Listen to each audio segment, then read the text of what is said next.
వర్ధంతి సందర్భంగా రాష్ట్ర వ్యాప్త నిరసనలు, మహాత్ముల విగ్రహాలకు బీఆర్ఎస్ వినతి పత్రాలు, డూప్లికేట్ గాంధీలకు బుద్ధి రావాలని విజ్ఞప్తి, 100 రోజులని చెప్పి 420 రోజులైన అమలు కాని హామీలు, బండరాయిల రాష్ట్ర ప్రభుత్వం చలనం లేదని విమర్శ, 421 మంది రైతుల ఆత్మహత్యలు, 30 మంది ఆటో డ్రైవర్లు, గురుకులాల్లో కల్తీ ఆహారంతో 55 మంది విద్యార్థులు దుర్మరణం, కాంగ్రెస్ వైఫల్యాన్ని ఎండగడతామంటున్న బీఆర్ఎస్ అని చెప్పేసి ఇది కేటీఆర్ తువ్వాలను ఇటుకబెట్టి కొట్టినట్టు చేస్తాడు, కంకర్రాలు పెట్టినట్టు కొట్టినట్టు చేస్తా ఉన్నాడు. ఇక అక్రమ కేసులు పెట్టాలి, అక్రమ కేసులు బనాయించాలి అని చూడరా, ఎట్లా ఇరికియాలి, ఏం కథ తప్పు లేకున్నా ఎట్లా అవినీతి నింద మోపాలి, ఎట్లా అది చేయాలి, ఎట్లా అది చేయాలి అని చెప్పేస్తే వాళ్ళ పప్పులు ఆనాటి నుంచి ఈనాటి వరకు ఏడాది నుంచి ఉడుకుతూనే లేవు.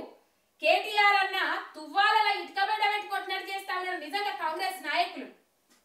ఇగో ఇలా గాంధీ వర్ధంతి సందర్భంగా రాష్ట్ర వ్యాప్తంగా గాంధీజీ విగ్రహాలకు నిరసన పత్రాలు 420 రోజులు అయితే కాంగ్రెస్ పార్టీ అధికారంలోకి వచ్చి 420 హామీలను ప్రకటించిండ్రు, 6 గ్యారెంటీలను ప్రకటించిండ్రు. 6 గ్యారెంటీల కింద 13 సబ్ గ్యారెంటీలు ఉన్నాయి. ఏ ఒక్క గ్యారెంటీని పూర్తిగా అమలు చేయలే, ఒక ఫ్రీ బస్సు తప్ప. 100 రోజులలోనే అమలు చేస్తామని చెప్పిండ్రు.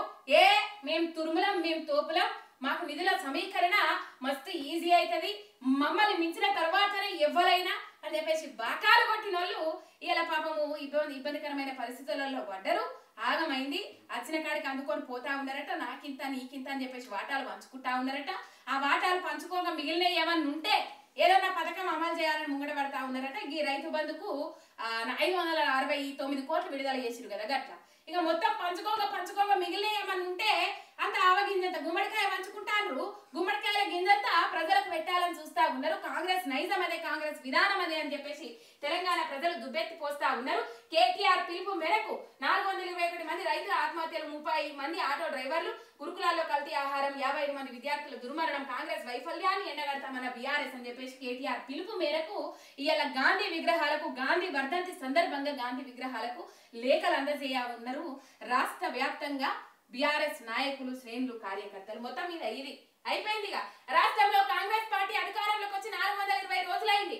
100 రోజులలో 6 గ్యారెంటీలు అమలు చేస్తామని చెప్పి ఇప్పటికీ సక్రమంగా అమలు చేయలేక ఆపసోపాలు పడుతుందని బీఆర్ఎస్ విమర్శిస్తోంది. బాండ్ పేపర్ మీద రాసి మరి మాటిచ్చిన కాంగ్రెస్ నేడు వాటిని అమలు చేయడంలో ఫెయిల్ అయ్యిందని ప్రధాన ప్రతిపక్షం ఆరోపిస్తా ఉన్నది.